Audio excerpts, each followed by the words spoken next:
Welcome to Season 5 of the Long-Winded One podcast. Listen as we showcase original work from top Royal Road authors read by professional voice actors. Hear interviews from your favorite lit RPG and game lit authors. Lastly, listen as the Long-Winded One tries his hand at his first ever lit RPG novel, The Four Treasures.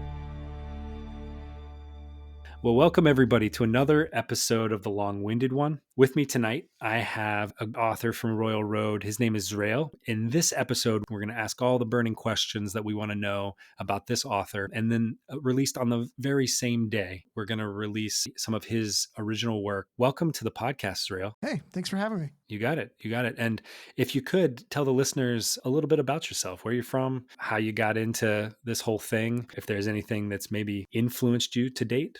Where I'm from, I'm originally from Austin, Texas.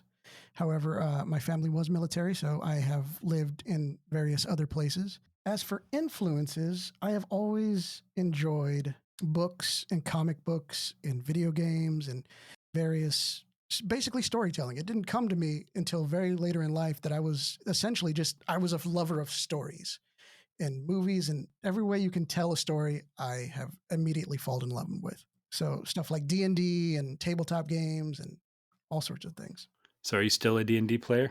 Oh yeah, of course. Absolutely. Although I prefer science fiction to fantasy. What's your most recent game that you've been playing with your friends? Yeah, Mouse Ritter was run by a friend of mine. And yeah, we've been playing together for a long time now. And so we like to try little obscure games, and that's kind of how we wound up into Mouse Ritter, which is a fantastic little tabletop game. I am very prone to going off on tangents, so I'm going to reel myself back in a little bit if I can and go with the next question, which is, how did you come to the world of lit RPG and game lit? Lit RPG and game lit both exist in like the nexus between video games and comic books. You know, it's kind of anime and video games, and it all kind of leads into this game lit RPG world. And the first author to get me into that I first kind of sucked me in was a guy named Vasily Mahanyenko. And he wrote the Way of the Shaman series. Kind of my first look into something that wasn't an isekai reincarnated by Truck-kun kind of thing, you know?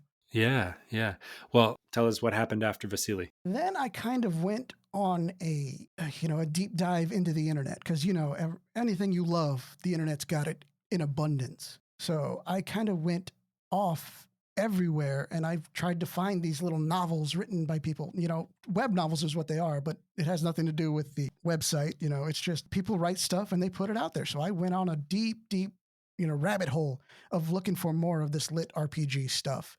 And that's how I came to Robert Bevan and Drew Hayes, is because of that. And I fell in love with the Superpowered series immediately. So would you put superpowers in the lit RPG genre as well? Not really. It's just, like I said, coming from comic books, I love superhero stories. I wrote one, so obviously that was a huge inspiration for me. It was like, oh, sweet. Writing a story about superheroes just sounds so cool. I've got to try that. And that's kind of, I don't want to say Drew Hayes was the main inspiration for it, but he was pretty big. Sorry, I'm going to tell Drew Hayes that he was the main inspiration. Absolutely fine. Tell him he's awesome. I will do that. So this is probably in sort of the chronology here of what we're talking about. This is right around the time that you discovered Royal Road. Is that right? Oh yeah. When I first came to Royal Road, I was like a kid in a candy store. There were so many stories and so many cool people just trying different things. And, you run into fan fiction, and a lot of that is, power fantasy stuff, but some of it, just gets into the deep ideology of who these characters are and how they would react if they were slightly different, like any bibliophile, when he finds a library, just freaks out, and that was me. And when I got to Royal Road. Okay, so you get to Royal Road, you're going through all kinds of stuff. It sounds like, you discovered a lot of these people who grew big on Royal Road. How long did you consume on Royal Road before you started writing your own stuff? Well, writing had always been a passion from a very young age for me, but I never really took it seriously until like I was much older. And like when I had hit Royal Road, there was always that looming button of, hey, if you want to write stuff, you can just push this over here and you can become an author. And, it's kind of just hovered over there for a while until I finally like, you know what? Let me just put some together. Let me just throw a bunch of stuff at the wall and see what sticks. And I was like, okay, well, what am I passionate about? Superheroes and video games. And I kind of, if I was going to take the plunge, it was going to be something I was passionate about. And so I went, okay, let's write a story about superheroes. And that's kind of where Modern Age Online came to be. Modern Age Online is kind of a blanket, right? It's a world, and then what we're about to hear is kind of like a spin-off of that. Kind of tell us about the larger world, the Modern Age Online. Modern Age Online is like super in the future, super futuristic, where we have finally reached the matrix. We have allowed ourselves to be uploaded into a video game. And now these people, regular people are coming online to this video game where people can play as superheroes or supervillains. I've got another series called The Werewolf of Undertown going right now, and that is about the villain side of the Modern Age Online video game. Very cool. So you're writing these things. Obviously, they're hugely popular. Tell us about your experience so far on Royal Road. Well, here's the thing. I was positive for the longest time. I was writing Modern Age Online, and I loved it. I was having fun. I was talking to the community, and I was doing some stuff. And then I went too hard too fast, and I burnt out for the longest time. And I kind of dropped Modern Age Online until it got bad, until some industrious individual, let's call him that, decided to steal my work and publish it online on Amazon. How did you discover that? The Royal Road was very good about that because they are the ones who came to me and said, hey, I think someone's stolen your stuff. It's this guy here. Here's the link. Go figure it out. Go see it. And I did. And I talked to Amazon, and that was a time and a half. I finally got my stuff back. And it was at that point where I was like, is this something viable monetarily? Could I sell these things? And, because at Royal Road, it was just fun. It was just this, just me, just being creative, and when it got stolen, I kind of turned it and I was like, if someone wants this enough to steal it, probably means I could sell it.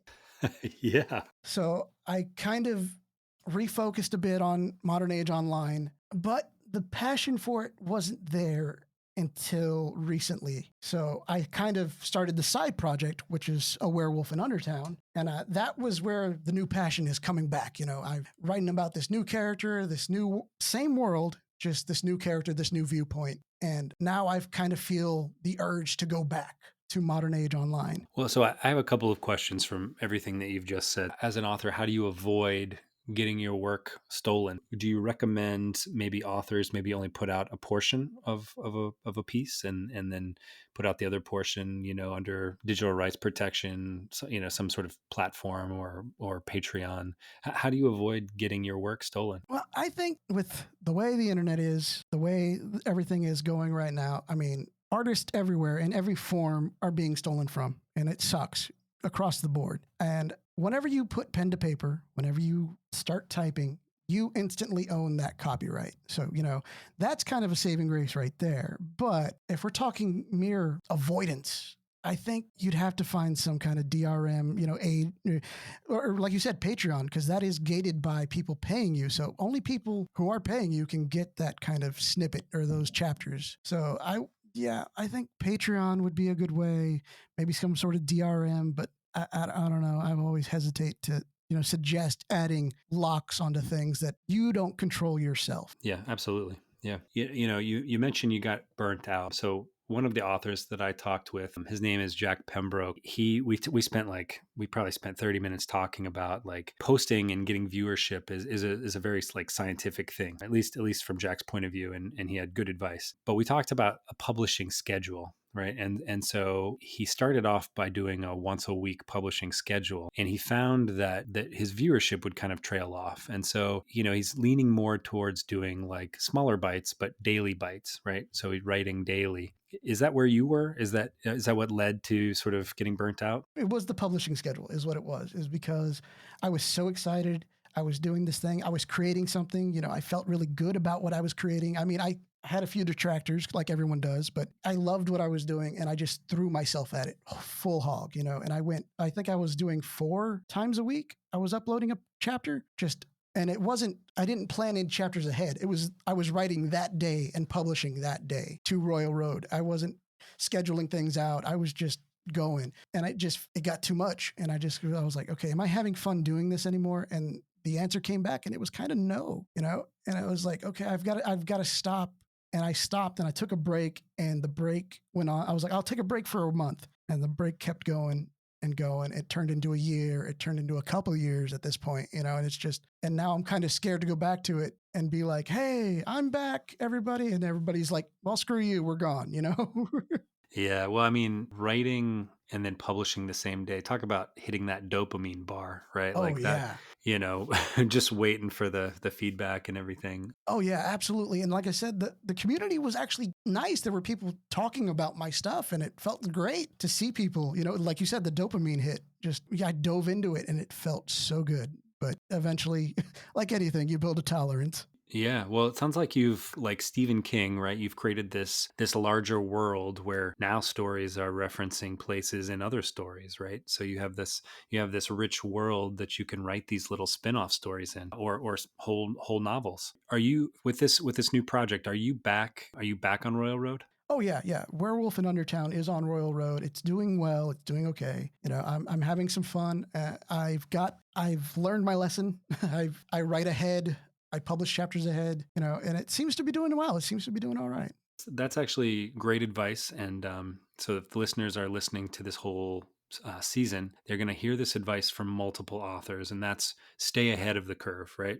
Have a backlog of chapters, and then, you know, put it out when you're ready to put it out. Cool. Well, I've noticed that some of the people that we both have listened to, right, they've started on Royal Road, they've built a following, and they've then created a Patreon page, which they've used to like maybe fund an audiobook or fund some, you know, publishing their work. Is that in your future? Is that your path through publishing, or are you even looking to publish? See, I kind of did it backwards because I started self-publishing and then I got the Patreon. You know what I mean? So I started self-publishing. It was doing okay on Amazon. You know, a lot of the sales it's mostly on Kindle Select, which is by page turn. So that's fine. But then I jumped to the Patreon, and instead of going the official publishing deal, what I want to do is I want to turn it into a comic book. And hopefully with the help of Amazon and the Patreon, I can start, you know, getting the tools together to create, you know, a comic book. And then I've got notes that go back to the start of Modern Age Online about a tabletop game that I'm trying to get started about superheroes and stuff like that, all taking place in the modern age world. So that's kind of the trajectory, is kind of, you know, keep selling on Amazon, self-publishing, get the Patreon up, because I'm completely a social media Luddite. You know, I don't have a Twitter. I don't do any of that stuff, and it hurts. And I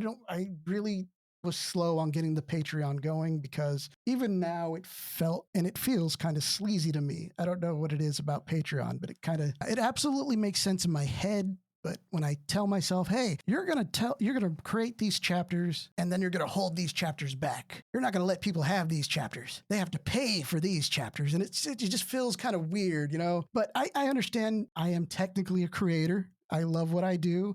I would like to get paid for what I do.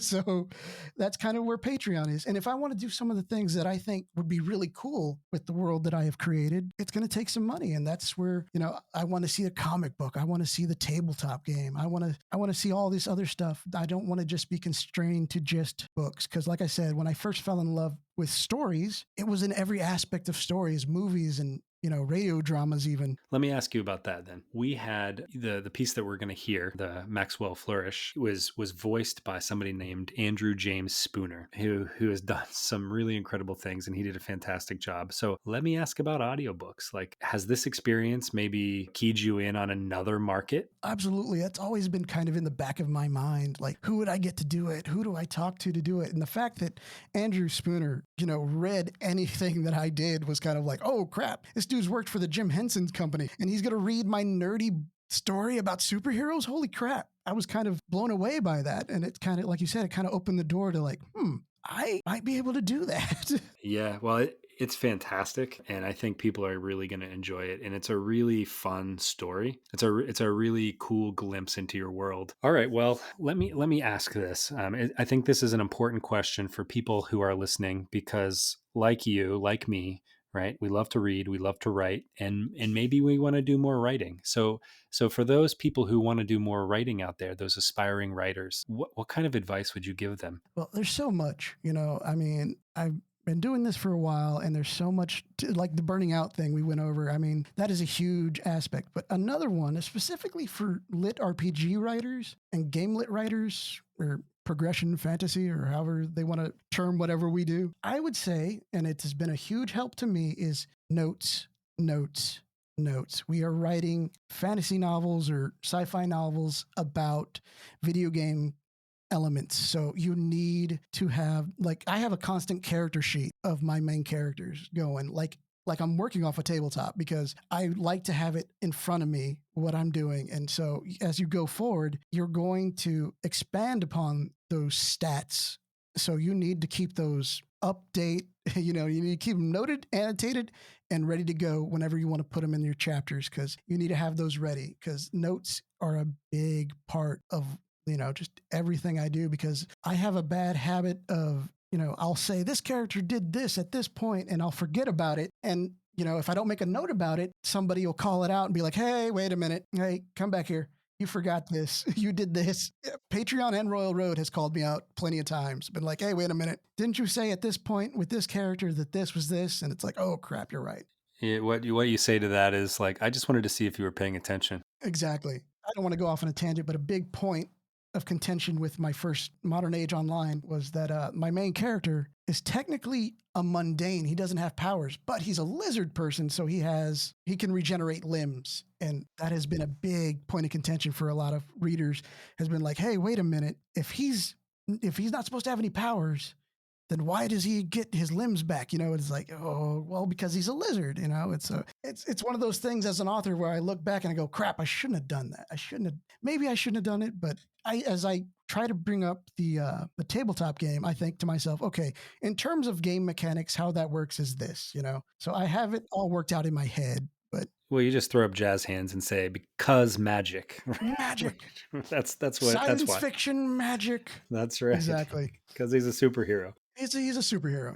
It's if we're going to have some fun here, we need to take a step back. My readers, I hate to call them my audience, but that's kind of what they are. I have a lot of buys with them, and a lot of them are like, okay, that's fine. Every once in a while, you get a stickler. So tell us more about what we're going to hear. So this is called Maxwell Flourish, A Fun Night, and it's a modern age online side story, and it's read by Andrew James Spooner, who we've talked about has done a fantastic job with this. But tell us what we're about to hear. Well, this is a little snippet, a little glimpse into the world of modern age online. We see a speedster running through the city, and we're going to take a glimpse at some of the mechanics at work and some of the bureaucracies that comes with being a superhero. Like I said, it's basically just a glimpse into the world. It's a glimpse into how modern age online works in the view of a character that I haven't really introduced yet. Maybe I will at some point, but this is a speedster known as Maxwell Flourish. He comes into the world already cooked. The game's already out. He's coming into it and he's ready to go. He's got that speedster energy. And I really love where Mr. Spooner, Andrew, took him. And it was fantastic to listen to. And I hope readers and listeners of the podcast will enjoy it as well. Well, I really think there is an audiobook market for this. And I really hope to hear more of this, either on Audible or some other format. And I agree. I think this would be a fantastic comic or graphic novel. That's, like I said, it was the first thing that came to mind when I envisioned the story was all of these characters, just on a old fashioned comic book. And it speaks to me. And I really want to see that happen. And so do we. Well, Zrail, tell us, I know you said you're not really big on social media, but where can we find you if we want to reach out to you, or if we wanted to just see your work? What are some of the best places we can find you on the internet? Of course, there's always Amazon, because like I said, I'm self-published. I put all my stuff out there. And also there is Royal Road. Royal Road is, like I said, where I got my start, where I still live, technically to this day. And I love it. I absolutely love it. And that is the big way for most people to get in touch with me, I think, would be Royal Road, because that's how you got in touch with me. And that's how others have, reached out and said, hey, I like this. I like that. I hate this. But yeah, that would be the best place to reach out if people want to reach out or find me, is Royal Road. And I will absolutely give them the big ups to Royal Road for being so great just as a platform. All right. Well, Zrail, thank you so much for joining us tonight. I really think people are going to enjoy the piece that they hear from you and from Andrew. Oh, man, I hope so. He did such a phenomenal job. It was fantastic. All right. Well, thanks for coming tonight. Oh, thank you for having me. Thank you for joining us down this Lit RPG deep dive. Please consider giving us a review on Apple Podcasts and visit us over at longwinded.one, where you can see past episodes and find all of our socials, even our new Discord server. We hope you enjoy.